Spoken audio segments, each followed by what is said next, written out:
Hey guys, welcome back to our YouTube channel. So for today's video, I'm going to teach you how to set up sub accounts on QuickBooks.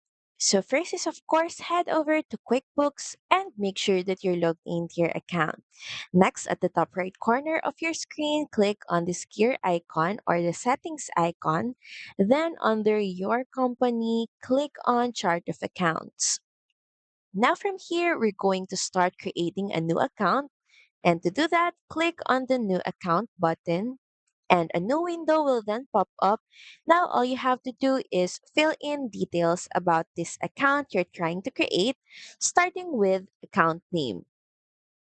Next is choose the account type, detail type, and of course, make sure that you tick the box that says make this a sub account. Now, since this is a sub account, of course, you're going to pick the parent account.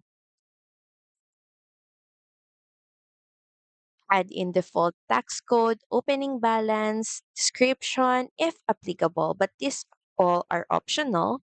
And we're basically done filling out the required fields for this account. And once done, just head over and click on save. So that's pretty much it. Thank you very much for watching this video. I hope that you find this video helpful. And if you do, please don't forget to like, share, and subscribe to the channel. And I will see you again on the next one. Bye!